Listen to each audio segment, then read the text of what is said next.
Hi hello every one. இந்த வீடியோவில் என்ன பார்க்க போகிறோம் பார்த்தீங்கன்னா, பிரதீப் ரங்கநாதன் ஆக்டிங்கில், சாய் அபியங்கர் மியூசிக்கில், கீர்த்திஸ்வரனோட டேரக்ஷனில் வெளிவந்த டியூட் படத்தோட ரிவ்யூ தான் பார்க்க போகிறோம்.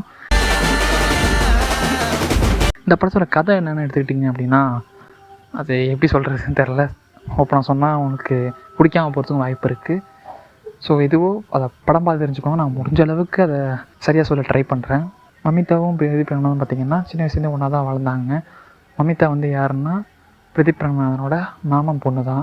ஒன்றா சுற்றுறது விளையாடுறதுன்ட்டு அப்படி தான் பெரியவங்கள ஆகிற வரைக்கும் இருந்தாங்க, ஒன்றா தான் இருந்தாங்க. மமிதா ஒரு நாள் வந்து பார்த்திங்கன்னா பிரதீப் ரங்கநாதனுக்கு வந்து பார்த்திங்கன்னா லவ் ப்ரப்போஸ் வந்து பண்ணியிருந்தாங்க. பிரதீப் வந்து சின்ன வயசுலேருந்தே ஃப்ரெண்டாக பார்த்ததுனாலேயே அவங்களுக்கு அந்த லவ் ஃபீல் வரலன்னு சொல்லிட்டு ரிஜெக்ட் பண்ணிட்டாரு. திருப்பி ரெண்டு பேருமே வந்து பார்த்திங்கன்னா ஒரு காலகட்டத்தில் பிரிஞ்சுட்டாங்க. அப்படியே கொஞ்சம் மாதம் கடந்து போகுது. அந்த விட்டு போன அந்த கொஞ்சம் மாதங்கள்லாம் வந்து பார்த்திங்கன்னா பிரதீப் ரங்கநாதன் நான் மமிதாவை எந்தளவுக்கு மிஸ் பண்ணுறோம், அவங்க லவ் பண்ணுறாங்கிறத அதை அப்போ தான் புரிஞ்சுக்கிறாரு. ஸோ புரிஞ்சுக்கிட்டு அவங்க வீட்டில் போயிட்டு இந்த மாதிரி நான் அவளை விரும்புகிறேன், நான் அவளை கல்யாணம் பண்ணணும்னு நினைக்கிறேன்னு சொல்லிட்டு அந்த மாதிரி திரும்பி சேர்கிறதுக்கு ட்ரை பண்ணுறாரு. அப்படி சேர்ந்தாங்களா இல்லையா, அதுக்கப்புறம் கடையில் என்ன நடந்துச்சு, கடைசியாக ஓவரால் என்ன சொல்ல வராங்கங்கிறது தான் இந்த படத்தோட ஹோல் கதை. இந்த படம் மூலமாக அவங்க என்ன சொல்ல வராங்க அப்படின்னா, ஒரு 2 மெசேஜ் சொல்ல வராங்க. ஒன்று, பொண்ணு கட்டிக்கிற தாலிக்கு எந்த மதிப்பும் இல்லை, அந்த பொண்ணுக்கு தான் மதிப்பு. தாலிக்கு எந்த மரியாதையும் இல்லை, அதுக்கு பின்னாடி இருக்கிற அந்த பொண்ணோட ஃபீலிங்ஸ்க்கு தான் மரியாதை அப்படிங்கிற ஒரு விஷயத்தையும் சொல்கிறாங்க. அப்புறம் ஆணவ குலங்கிறது எவ்வளோ தப்பான ஒன்றுங்கிறதையும் இந்த படத்தில் சொல்ல வந்திருக்காங்க. அதை ஜென்சி கிட்ஸுக்கு புரிகிற மாதிரியும் ஒரு ஃபன்னாக என்டர்டெயின்மெண்ட்டாக கொடுக்கணும்னு நினச்சிருக்காங்க. அதில் எந்த தப்பும் இல்லை. அவங்க முடிஞ்ச அளவுக்கு அதை ஃபன்னாக கொடுக்க ட்ரை பண்ணியிருக்காங்க. ஒரு 80% அது நல்லாவே வந்திருக்குன்னு நான் சொல்லணும்.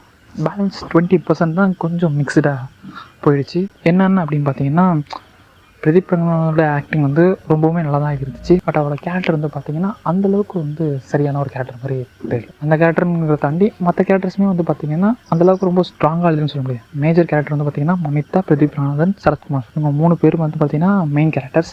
பட் பெருசாக இந்த கேரக்டர் கூட ரிலேட் ஆகவே முடியல.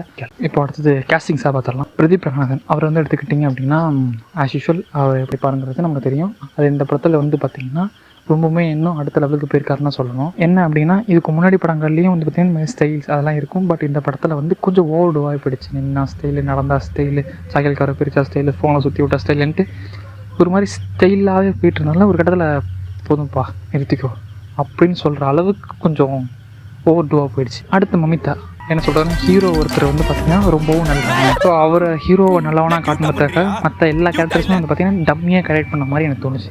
இன்க்ளூடிங் மமிதா கேரக்டருமே வந்து பார்த்திங்கன்னா கொஞ்சம் டம்மியாக தான் இருந்துச்சு. அடுத்தது சரத்குமார் சார், அவரோட கேரக்டர் வந்து பார்த்திங்கன்னா நல்லா இருந்துச்சுன்னு சொல்லலாம். அவரை ஃபஸ்ட்டு வந்து பார்த்திங்கன்னா ஒரு மாதிரி காமெடியாக எனர்ஜெட்டிக்காக அந்த மாதிரி காமிச்சிட்டு தென் அதுக்கு வந்து ஒரு டிரான்ஸ்ஃபர்மேஷன் கொடுக்கும்போது அது ரொம்பவும் நல்லா இருந்துச்சு. ஒரு வின்டேஜ் சரத்குமாரை வந்து பார்த்த ஒரு ஃபீல் தான் வந்துச்சு. இந்த எல்லா கேரக்டரையுமே வந்து பார்த்திங்கன்னா எனக்கு பர்சனலாக ரொம்ப பிடிச்ச கேரக்டர் வந்து பார்த்திங்கன்னா டிராவிட் கேரக்டர் தான். அவர் வந்து பெருசாக ஸ்க்ரீன் ப்ரெசன்ஸ் இல்லாமல் கொடுத்த டைமிங்கில் வந்து பார்த்திங்கன்னா நல்லா ஸ்கோர் பண்ணிட்டு போயிட்டா தான் சொல்லணும். நமக்கு என்னெல்லாம் டவுட்ஸ்லாம் வருதோ அது எல்லாத்தையும் நம்மளேருந்து அங்கே ஒரு கேரக்டர் வந்து கேட்குது அப்படின்னா அது பயங்கரமாக ஹெல்ப் பண்ணிக்க முடியும். அப்படிப்பட்ட ஒரு கேரக்டர் தான் வந்து பார்த்திங்கன்னா டிராவிட் சாரோட கேரக்டர். அவருக்கு ஒரு கேள்வியும் நம்மளா என்னென்ன கேட்கணும்னு நினைக்கிறோமோ அந்த கேள்வி தான் அவங்க கேட்குறாங்க. ஸோ அதனால் பயங்கரமாக இருந்துச்சு அந்த ஒரு கேரக்டருங்கிறது வந்து. அது இன்னும் நல்லா யூஸ் பண்ணியிருந்தாங்கன்னா இன்னும் ரொம்பவுமே நல்லா இருந்திருக்கும். இந்த ஹோல் படத்துலையுமே எனக்கு அந்த கேரக்டர் வந்து ரொம்ப ரொம்ப பிடிச்சிருந்துச்சு. நெக்ஸ்ட் பிரதீப் ரங்கநாதன் அம்மா கேரக்டருமே ரொம்ப பிடிச்சிருந்துச்சு. அது இன்னும் கொஞ்சம் ஸ்ட்ராங்காக அவங்கள காமிச்சிருக்கலாம். பட் ஏன் அவ்வளோ கம்மியாக காமிச்சாங்கிறது தெரியல. மேபி இந்த 3 மெயின் கேரக்டர்ஸ் தான் முக்கியங்கிறதுனால மற்ற கேரக்டர்ஸ் தான் கொஞ்சம் ஸ்க்ரீன் ப்ரெசன்ஸ் ரொம்ப கம்மியாக பண்ணிட்டாங்க நினைக்கிறேன். அது இன்னும் கொஞ்சம் நல்லா எழுதியிருக்கலாம். இந்த படத்தோட பாசிட்டிவ்ஸ்னு எடுத்துக்கிட்டிங்க அப்படின்னா பிரதீப் ரங்கநாதன், மமிதா காஸ்டிங்ஸ் எல்லாமே வந்து பார்த்திங்கன்னா பர்ஃபெக்டாக எடுத்திருக்காங்க. படத்தோட மியூசிக்குமே வந்து பார்த்திங்கன்னா நெக்ஸ்ட் நான் அதுக்கு வரேன். அடுத்தது சினிமாட்டோகிராஃபி அதுவுமே வந்து நல்லா இருந்துச்சு. இந்த படத்துக்கு வந்து பார்த்திங்கன்னா இன்னும் மெயின் ப்ளஸ்ன்னு சொல்ல போனால் படத்தோட டியூரேஷன். படம் வந்து பார்த்திங்கன்னா 2 hours 15 minutes கிட்ட வந்து இருக்குது. அது ரொம்ப ஒரு ஷார்ட் அண்ட் கிரிப்பாக வந்து பார்த்திங்கன்னா கரெக்டாக முடிச்சு கொடுத்துட்டாங்கிற மாதிரி தான் இருந்துச்சு. ஓகே, அடுத்து படத்தோட மியூசிக் எடுத்துக்கிட்டு அப்படின்னா சாய் அபியங்கர் தான் போட்டுருக்காரு. இதோட தமிழில் வந்து பார்த்திங்கன்னா ஃபஸ்ட்டு படம். இதுக்கு முன்னாடி பல்ட்டின்னு ஒரு படம் பண்ணிட்டாரு. இந்த படம் இவரோட மியூசிக் எப்படி இருந்துச்சு அப்போ கேட்டிங்கன்னா எனக்கு என்னமோ இன்னும் கொஞ்சம் எஃபோர்ட் போட்டுக்கலாமோ அப்படிங்கிற மாதிரி தான் தோணுச்சு. ஏன்னா போட்டு மியூசிக்கே திரும்ப வர மாதிரி லூப்பில் வர மாதிரி எனக்கு ஃபீல் ஆகுது. உதாரணத்துக்கு சொல்ல போனோம் அப்படின்னா பிரதீப் ரங்கநாதன்ட்ட வந்து பார்த்தீங்கன்னா ஏன் அந்த பொண்ணை உங்களுக்கு பிடிக்கல அப்படின்னு கேட்கும்போது என் மூச்சவ பேச்சவ, சரி எதுக்காக உனக்கு அவனை பிடிச்சிருக்கு, என் மூச்சவ பேச்சவ, அவளை ஏன் கல்யாணம் பண்ண, என் மூச்சவ பேச்சவ, சரி அவள் குழந்தை ஏன் வேணுங்கிற, என் மூச்சவ பேச்சவ, சரி எதுக்காக அவளை அனுப்பிச்சி விட்டேன், என் மூச்சவ பேச்சவ, சரி அந்த குழந்தை எதுக்கு தான் வளர்க்குற, என் மூச்சவ பேச்சவ, சரி இன்னொரு பொண்ணு கல்யாணம் பண்ணுற, என் மூச்சவ பேச்சவ அப்படிங்கிற மாதிரி இந்த பாட்டே வந்து பார்த்திங்கன்னா திரும்ப வேறு வேர்ஷனில் போட்டுறாரே தவிர புதுசாக வந்து போட்ட மாதிரி எனக்கு ஃபீல் ஆகலை. மற்றபடி சிங்காரி சாங் அது வந்து பார்த்திங்கன்னா அது நல்லா இருந்துச்சு. ஏதாச்சும் மாதம் வந்துச்சுன்னா ஊரும் பிளட்டுன்னு சொல்லிட்டு அந்த மாசு ரேப் போர்ஷன் அதை போட்டு விட்றாங்க.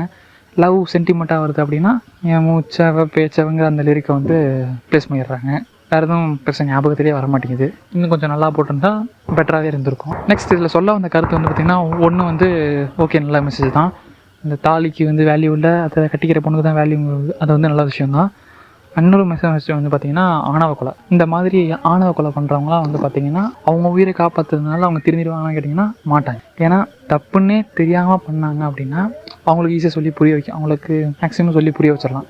பட் தான் பண்ணுறது தப்புன்னு தெரிஞ்சே அவங்க பண்ணுவாங்க. அப்படிப்பட்டவங்கள்ட்டெல்லாம் வந்து பேசியோ ஜெயிக்க முடியாது, அவங்கள எதுவுமே பண்ண முடியாது, எதுவுமே சொல்லி திருத்துங்கிறத முடியாது. பட் இந்த படத்தில் வந்து பார்த்திங்கன்னா கிளைமேக்ஸில் வந்து எதிர்ப்பாங்க வந்து பார்த்திங்கன்னா பேசி அவங்கள திருத்திடுற மாதிரி ஒரு கிளைமேக்ஸ் போர்ஷன் வச்சுருந்துருப்பாங்க. அது இன்னுமே கொஞ்சம் ஸ்ட்ராங்காக எழுதிருக்கலாம்னு தான் தோணுச்சு. கிளைமேக்ஸ் வந்து பெருசாக ஒட்டிக்கவே இல்லை. அப்புறம் அதில் தேர்ட் பர்சன் ஒரு கேரக்டர் ஒன்று வரும், அதுவுமே வந்து பார்த்திங்கன்னா ஒரு டம்மியான கேரக்டர் தான் க்ரியேட் பண்ணியிருந்தாங்க. அப்புறம் மற்ற படங்களில் வர மாதிரியே இதுலேயும் வந்து பார்த்திங்கன்னா இந்த ரிப்பீட்டட் டைலாக்ஸ் வந்து இருக்குது. லவ்டரில் வர மாதிரி என் மூஞ்சோட பணங்கிற மாதிரி சொல்கிற அந்த ஒரு டைலாக் இருக்குது. அப்புறம் ட்ராகனில் கூட மாதிரி அந்த மாதிரியே வந்து பார்த்திங்கன்னா இதுலேயும் வந்து பாஸ்போர்ட் அதே சொல்கிறதுனால அது வந்து பெருசாக வந்து என்டர்டெயின்மெண்ட் ஆகிற மாதிரியே தெரியல. ஸோ இந்த மாதிரி ஒரு சில மொக்க மொமெண்ட்ஸும் இருந்தாலும் ஒரு சில நல்ல மொமெண்ட்ஸுமே இதில் இருந்துச்சு. உதாரணத்துக்கு டிராவிட் கேரக்டராக இருக்கட்டும், பிரதீப் அந்த ஒரு சில நேரசமும் வந்து நல்லா இருந்துச்சு. அதேமாதிரி சரத்குமார் சாரோட ஸ்க்ரீன் ப்ரெசன்ஸுமே வந்து நல்லா இருந்துச்சு. ஸோ அவ்வளோதான் இந்த படத்தை பற்றி ஒரு ஆள் சொல்ல வேண்டியது. சரி, ஓகே, ஃபைனலாக இந்த படத்தை பற்றி என்ன சொல்ல வரேன் அப்படின்னு கேட்டிங்கன்னா, ஒரு நல்ல என்டர்டெயின்மெண்ட் பேக்கேஜ் தான் கொடுத்துருக்காங்க இந்த படத்தை. ஒரு நல்ல மெசேஜோட இந்த ஜென்ரேஷனுக்கு பிடிக்கிற விதத்துலேயே பிடிச்ச ஹீரோவை வச்சே பண்ணணும்னு நினச்சதே வந்து பார்த்திங்கன்னா ஒரு நல்ல விஷயம். அதை ஒரு 75 to 80% வந்து கரெக்டாக பண்ணிட்டாங்கன்னு தான் சொல்லுவேன். ஸோ ஒரு ஒன் டைம் பார்க்கலாம் தான் நான் சொல்லுவேன் அதை. பட் இந்த தீபாவளிக்கு அந்த 3 படங்களில் எது பெஸ்ட்டுன்னு கேட்டிங்கன்னா நான் அதை அடுத்த வீடியோவில் சொல்கிறேன். தேங்க்யூ, பாய்.